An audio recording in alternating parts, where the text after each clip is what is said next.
Markets are sending a signal that separates the people who listen from the people who talk.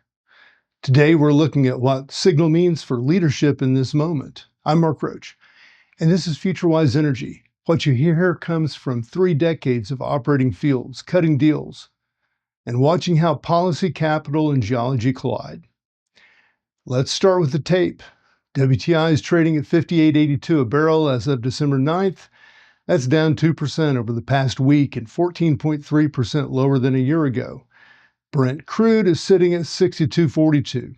That's down 2.5% week over week and 13.5% year over year. Now watch what the two, gas and oil, are doing separately.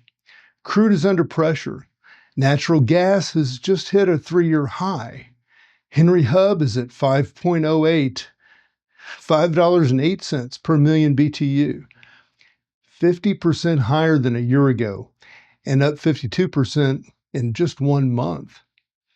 When crude and gas move in opposite directions this sharply, well, the market's being explicit about where the real constraint lives.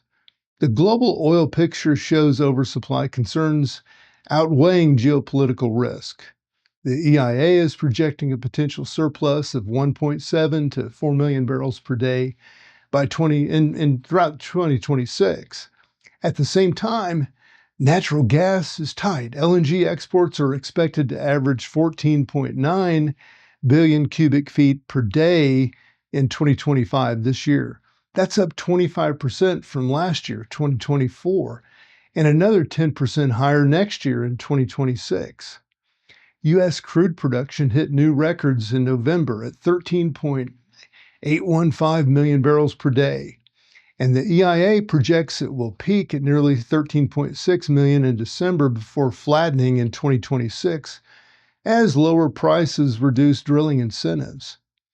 And on the drilling side, the total rig count rose by 5 to 549 as of December 5th, though that's still 40 rigs below where we were a year ago. Oil rigs increased by 6 to 413, but they're down 69 rigs or 13.4% compared to December last year. Natural gas rigs fell by 1 to 129, but they're still up 29 rigs or 29% year over year because of the strong gas price environment. The Permian is holding at 251, 53 rigs below last year's level though. Frac spreads fell to 173. That's down from 201 at the beginning of the year. What you're seeing is capital discipline at scale despite record production. U.S. natural gas production hit record levels in August at 108.3 billion cubic feet per day. That's driven by growth in the Permian, Haynesville, and Appalachia. But those LNG exports that I mentioned, well, they're not tightening domestic balances faster than anyone modeled over 6 months ago. The EIA is forecasting Henry Hub will average $4 per million BTUs in 2026, up 16% from 2025. Electric power plants are paying 37 cents more for natural gas in 2025 compared to 2024.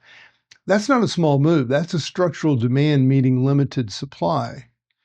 On oil, the EIA forecast for 2026 shows Brent crude averaging $54 a barrel in the first quarter and $55 for the full year.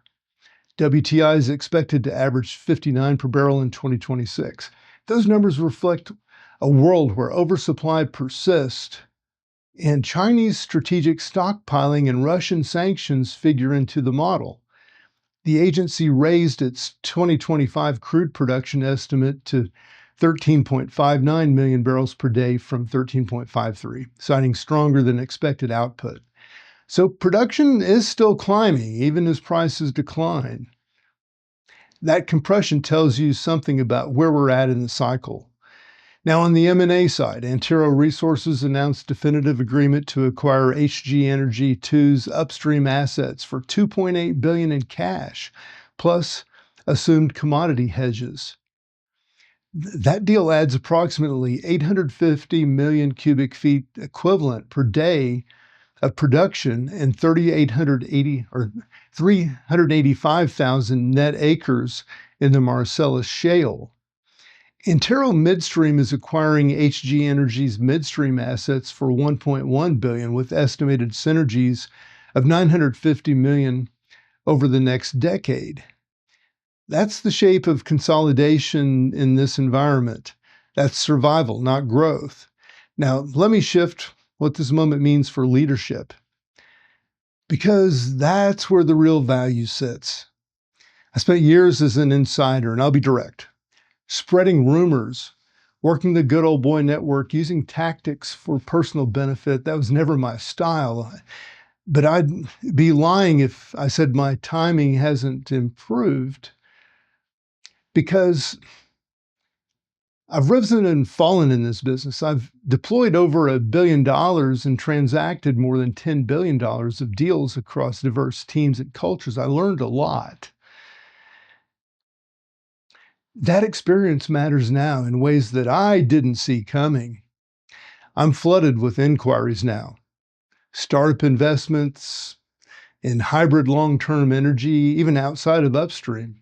People who've built fortunes elsewhere wanting to understand why oil as a weapon and strategic tool for U.S. economic positioning is fundamental to this administration's approach. Why it's being backed by hard policy that's difficult to see changing direction for the foreseeable future.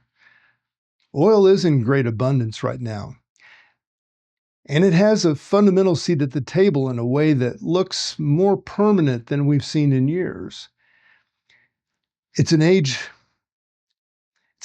truth, but not a dead one. And then there's natural gas. And then there's, maybe it's the prince of the future, the most likely secondary source of great fortunes. It fuels the AI boom. It offers an alternative to overpriced European alternatives because of the NGL arrangements being tailored to the local markets. Here's what I know. Small is beautiful when the local community or the smaller countries are engaged and respected and honored for the assets that they bring to the local environment, to the energy distribution that they are providing. Small survives when the wisdom from the worldview, the intelligence and the resources are tailored to the position and the needs in that specific community. And there's never been a better time to be a leader who's been through the fire and survived with this insider perspective, but without the old school, good old boy commitments to dogma and outdated management practices. That approach made a book like Winning Through Intimidation seem ridiculous.